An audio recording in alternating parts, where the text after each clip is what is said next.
믿음으로 에녹은 죽음을 보지 않고 옮겨졌으니 하나님이 그를 옮기심으로 다시 보이지 아니하였느니라. 그는 옮겨지기 전에 하나님을 기쁘시게 하는 자라 하는 증거를 받았느니라. 믿음이 없이는 하나님을 기쁘시게 하지 못하나니 하나님께 나아가는 자는 반드시 그가 계신 것과 또한 그가 자기를 찾는 자들에게 상 주시는 이심을 믿어야 할지니라. 네, 안녕하십니까. 좋은 아침입니다. 우리가 믿음에 대해서 계속 묵상을 하고 있습니다. 여러분이 믿음이라는 것이 참 어렵다라고 느껴지시는 것은 내 안에서 자꾸 그 믿음의 근거를 찾으려고 하기 때문에 그래요. 여러분, 우리가 흔히 씨 뿌리는 자의 비유라는 예수님의 말씀을 해석할 때 옥토에 대해서 말하지 않습니까? 옥토가 그것에 대해서 우리가 보통 뭐라고 해석을 하냐면 옥토가 되어라. 옥토가 되어야만 30배, 60배, 100배의 열매를 맺게 된다. 그럼 옥토가 뭐냐라는 질문을 던졌을 때 그 옥토는 보통 어떤 청결한 마음 또는 기도를 열심히 해서 어떤 성령의 뜨거운 마음 또는 어떤 마음이 어린아이와 같이 순수한 마음 뭐 이런 것들을 보통 옥토라고 생각을 해요. 그래서 우리가 옥토가 됩시다라면 이제 우리가 언뜻 떠오르는 생각은 그런 생각이란 말이죠. 근데 그게 아니에요. 여러분, 옥토라는 게 뭐예요? 옥토의 반대말을 먼저 생각해 볼까요? 옥토의 반대말은 한자인데 박토라고 해요. 이게 메마른 땅이라는 뜻이거든요. 그러니까 박토라는 그 반대말을 생각해 보면 옥토가 처음부터 옥토일 수는 없다는 뜻이에요. 처음에 그 땅이라고 하는 것은 전부 다 누군가의 손이 가지 않으면 잡초가 무성하고 메마른 박토인 거예요. 그런데 누가 나타나죠? 누가 나타납니까? 농부가 등장을 합니다. 그래서 농부가 곡괭이와 삽을 들고 그 밭을, 박토를 기경하기 시작합니다. 그래서 흙을 갈아엎기 시작하고 물을 주고 그 돌들을 다 걸러내는 거죠. 그 상태가 뭐가 되는 거예요? 옥토가 되는 거예요. 그러면 그 땅이 스스로 정화될 수 있다는 뜻이에요? 아니란 말이에요. 내가 옥토가 되고 싶다고 해서 되어지는 게 절대 아니고 누가 필요한 거예요? 네, 농부가 필요한 거예요. 그 농부가 누구세요? 네, 우리 하나님 아버지가 농부신 거예요. 그러니까 농부가 우리 박토와 같은 심령을 기경할 때에만 우리의 메마른 마음이, 우리의 메마른 심령이 옥토, 믿음이 심겨지는 옥토가 되는 거예요. 그러려면 여러분 시간이 걸려요. 여러분 농사라고 하는 것은 단기전이 아니죠. 장기전이에요. 단기적으로 성과를 내려고 조바심을 내는 순간 그 농사는 망쳐요. 절대 열매가 맺히지 않아요. 우리가 믿음으로 산다는 것도 똑같아요. 믿음으로 산다는 건 오늘도 나의 마음을 기경하여 주실 그 농부 되신 하나님 아버지께 나의 박토와 같은 마음을, 내 심령을 맡길 때에만 일어나는 것인데 그것은 하나님 아버지께서 나를 차근차근 과정을 통해서 그 열매를 맺어가기 위해서 나를 옥토로 만들어 가실 거라는 믿음이 필요한 거예요. 누구에 대한 믿음이에요? 그 믿음은 대상이라고 그랬어요. 누가 지금 곡괭이를 잡고 있는가? 네, 누가 지금 내 마음을 기경하려고 하는가? 사람은 못하죠. 사람은 불완전해요. 그런데 하나님 아버지가 내 마음을 옥토와 같이 만들어 주실 거라는 그 믿음이 우리에게 필요한 거예요. 그러니까 우리가 할 수 있는 일이라고는 고작 뭐냐면 하나님, 저는 박토예요. 저는 죄인이에요. 저는 흙이고 먼지고 티끌에 불과해요. 저는 아무것도 할 수 없어요. 제가 마지막 아침 묵상 때 말씀드린 것처럼 하나님, 제가 아벨이에요. 저는 아무것도 아니에요. 그러니까 저 좀 기경해 주세요. 말씀으로 기경해 주세요. 은혜로 기경해 주세요. 하고 하나님 앞에 엎드리는 게 전부예요. 그게 아벨의 제사였던 거예요. 자기 부인과 자기 십자가예요. 그게 말씀을 묵상하는 자의 자세고 예배를 드리는 자의 자세인 것이죠. 오늘 본문 5절 말씀을 읽어보시면 에녹에 대한 이야기가 등장을 합니다. 여러분, 에녹은 다 아시다시피 죽음을 보지 않고 승천한 사람이에요. 그런데 히브리서는 그 이유가 믿음이 있었기 때문이라고 말해요. 그 믿음이 무엇인가 세 가지로 설명할 수 있겠는데요. 첫 번째는 에녹이라고 하는 사람은 하나님과 동행하는 삶을 살았다라는 거예요. 여러분, 창세기 5장으로 한번 잠시 가보겠습니다. 5장 22절입니다. 에녹은 무두셀라를 낳은 뒤에 300년 동안 하나님과 동행하면서 아들, 딸을 낳았다 그래요. 여러분, 동행이라고 하는 그 단어에다가 밑줄을 쳐놓으시고 별표를 쳐놓으세요. 여러분, 이 동행이라는 단어가 에트라고 하는 히브리어 단어로 사용되었는데요. 이 에트라는 단어가 창세기에 또 한 군데 사용되고 있어요. 그게 어디냐면 창세기 39장 2절 말씀이에요. 제가 읽어드릴게요. 주님께서 요셉과 함께 계셔서, 거기 함께에다가 동그라미를 또 쳐놓으세요.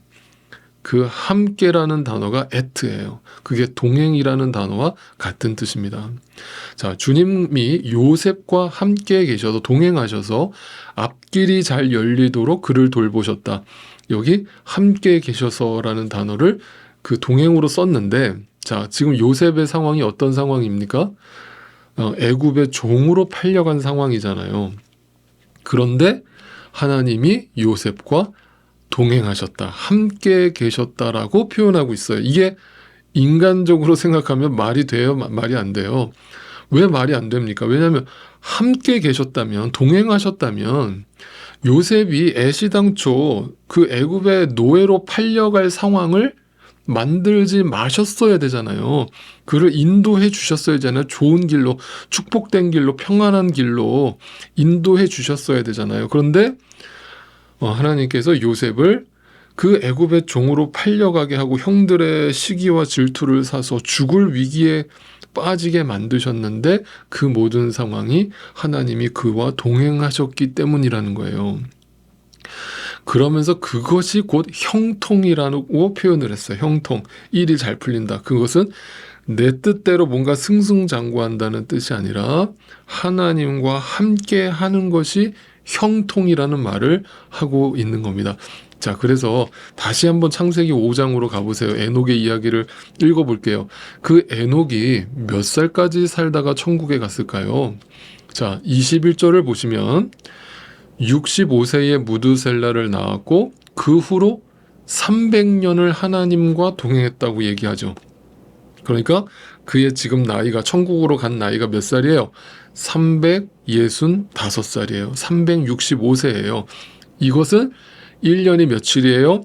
365일의 의미가 그의 나이 속에, 그의 인생 속에 담겨져 있죠. 그러니까 에녹은 하나님과 1년 365일을 날마다 동행했다는 뜻이 되는 거예요. 그렇다면 여러분, 그 1년이라고 하는 시간은 우리 인생 전체의 요약이라고 할 수 있겠죠. 그런데 그 1년 동안의 우리의 삶을 돌이켜 봤을 때 좋은 시간만 있어요? 절대 아니죠. 1년 365일 동안에 얼마나 눈물 흘릴 날들이 많고, 얼마나 밤잠 못 잘 일들이 많이 일어나고, 얼마나 머리 싸매고 알아 누울 일들이 우리 삶에 얼마나 많이 벌어집니까? 그런데 그 에녹의 삶은 1년 365일 하나님과 동행하는 삶이었다. 그것이 요셉이 그 고난 가운데 있을 때도 하나님과 동행하고 있었다는 말씀과 연결되는 거죠. 그러니까 그 동행이라는 말의 의미를 이렇게 정의할 수 있겠죠? 하나님이 내가 잘되고 승승장구하고 평안할 때만 나와 함께 하셨던 것이 아니라, 내가 십자가에 달릴 때, 내가 자기 십자가를 지고 나를 부인해야 되는 순간에도, 내가 이 땅에서 머리 싸매고 밤잠 설치면서 고민에 빠질 때에도, 내가 이 땅에서 정말 괴로워서 주저앉고 싶을 때에도 하나님은 늘 나와 동행하셨다. 이것을 믿음으로 바라본 사람이 누구다? 에녹이다. 그래서 그 믿음을 히브리서에서 그렇게 정의하는 거예요. 자, 6절로 히브리서로 말씀으로 돌아오세요. 두 번째는 뭡니까? 믿음이란 하나님이 계시다는 것을 믿는 것이라고 표현합니다. 그죠? 자, 하나님이 계시다는 것을 믿는다는 건 또 무슨 말이에요? 아까 얘기한 것처럼 어떤 상황에서도 하나님은 나와 동행하고 계시다는 것을 믿음의 눈으로 바라본다는 뜻을 말합니다. 세 번째는 뭐겠어요? 자, 6절을 또 계속 볼게요. 믿음이 없이는 하나님을 기쁘시게 해드릴 수 없습니다. 하나님께 나아가는 사람은 하나님이 계시다는 것과 하나님은 자기를 찾는 사람들에게 뭐를 주셔요? 상을 주셔요. 성경에서 상이 뭐라고 했습니까? 그 상이 금은보화라고 했습니까? 여러분, 천국에 우리가 가서 금은보화가 더 이상 필요가 있어요, 없어요? 없죠. 금은보화가 이 땅에서야 가치가 있지 저 천국에서 가치가 있겠어요? 그러니까 저 천국에서 우리에게 상으로 여겨질 만한 가치가 뭐가 있을까요? 네, 생각해 보세요. 하나님밖에 없잖아요. 여러분, 우리가 하나님의 얼굴과 얼굴을 마주하고 그분과 하나가 되어서 영원토록 사는 것 말고 우리에게 더 큰 보상이 어디 있으며 더 큰 상이 어디에 있겠어요? 그러니까 천국 가서 우리 모든 믿는 자들에게 주어지는 가장 큰 보상은 뭐예요? 하나님을 만나는 것이고 예수님을 만나는 것이죠. 그걸 바라보면서 살았다. 그것을 소망을 두고 살았다. 1년 365일을 박토와 같은 내 마음을 날마다 기경하시며 나를 옥토로 만들어 가시는 그 하나님과 동행하면서, 그 동행은 고난 속에 있을 때든지 평안 속에 있을 때든지 어떠한 상황 속에서 그 하나님이 나와 함께 하고 계심을 믿으면서 그분만이 나의 영원한 상급이심을 믿으면서 살았다.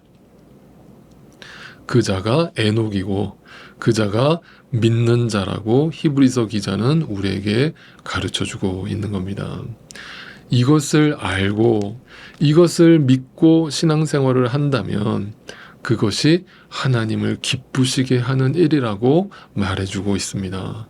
하나님이 기쁘시면 나도 기쁜 것입니다. 이 믿음이 1년 365일 우리에게 날마다 일어나게 되시기를 소망하고 주님의 이름으로 축복합니다.